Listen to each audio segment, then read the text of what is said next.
যেহেতু এটি একটি স্টেডিয়াম, আমরা স্টেডিয়ামের মতোই দেখতে চাই। আমরা একটি গণমাধ্যমে আমাদের এই কমলাপুর স্টেডিয়ামকে কেন্দ্র করে এখানে মাদকের একটি আখড়ায় পরিণত হয়েছে এই স্টেডিয়ামের আশেপাশে, এবং এখানে আমাদের ফ্লাড লাইটের কিছু যে যন্ত্রাংশ রয়েছে, ব্লাস্ট সহ বেশ কিছু জিনিস চুরিও হয়ে গেছে কমলাপুর স্টেডিয়ামে, যেখানে আমাদের খেলোয়াড়দের জন্য ড্রেসিং রুম বা আমাদের যে অবকাঠামোর যে বিষয়গুলো পরিষ্কার পরিচ্ছন্ন পর্যাপ্ত পরিমাণে থাকা উচিত ছিল,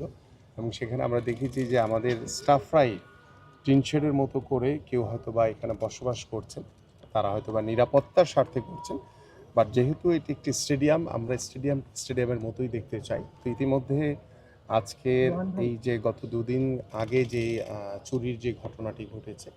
সেটি যখনই আমাদের নির্দেশে এসছে এবং আমাদের এখানে নির্বাহী পরিচালক রয়েছেন আমাদের এনএসসির, তাকে নির্দেশনা দেওয়া হয়েছে, যেহেতু এখানে যিনি প্রশাসকের দায়িত্ব পালন করছেন তিনিও নতুন এসছেন, বাট এখানে যারা সিকিউরিটি গার্ড সহ যারা স্টাফ রয়েছেন তাদের যে কাজের প্রতি যে অবহেলা আমি দেখেছি, তাৎক্ষণিকভাবে তাদেরকে বদলির নির্দেশ দেওয়া হয়েছে, এবং এখানে আমরা পরবর্তীতে যাদেরকে এখানে দায়িত্ব দেওয়া হবে তাদেরকে ভালো করে ব্রিফ করে দেওয়া হবে। পাশাপাশি এখানে জনবল বাড়ানোর জন্য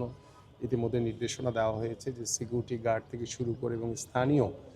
যে থানার যারা রয়েছেন মুগদা থানার আওতাধীন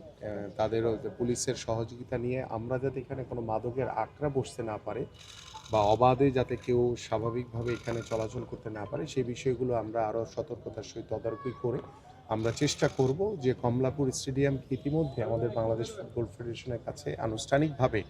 আমরা হয়তো এখন হস্তান্তর করিনি, বাট আমরা আমাদের নীতিগতভাবে আমরা সিদ্ধান্ত নিয়েছি যে এই স্টেডিয়ামকে ডেভেলপমেন্ট করার জন্য ফিফার একটি অনুদানে বাংলাদেশ ফুটবল ফেডারেশন ইতিমধ্যে আমাদের কাছে যেভাবে প্রস্তাবনা পাঠিয়েছে এবং আমরা এগ্রি করেছি, আমরা খুব দ্রুতই ফুটবল ফেডারেশনকে এই কমলাপুর স্টেডিয়াম আনুষ্ঠানিকভাবে বুঝিয়ে দিয়ে আমরা আশা করি যে তাদের যে দায়িত্ব রয়েছে আমাদের খেলোয়াড়দের ড্রেসিং রুম থেকে শুরু করে খেলোয়াড়দের থাকার যে ব্যবস্থাপনা এবং স্টেডিয়ামের আশেপাশে যে পরিবেশগত যে সমস্যাগুলো রয়েছে সেগুলো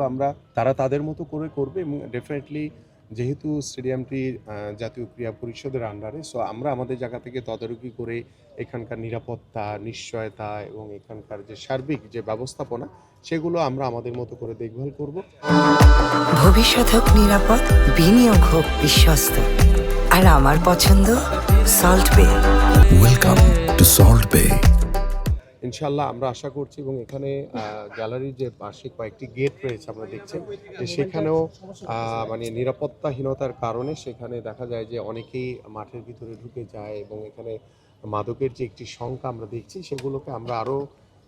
চেষ্টা করছি যে আমাদের স্টেডিয়ামের চারপাশে যে বাউন্ডারি দেওয়ালটি রয়েছে সেটিকে আরও উঁচু করে সেখানে কাঁটা তারের মাধ্যমে আমরা যথাসাধ্যভাবে আরও নিরাপত্তা এখানে নিশ্চয়তা প্রদান করার জন্য বদ্ধপরিকর, এবং ইতিমধ্যে নির্দেশনা দেওয়া হয়েছে। ইনশাল্লাহ আমরা দ্রুত সময়ের ভিতরে এই কাজগুলো কার্যকর করতে পারবো বলে আমরা বিশ্বাস করি।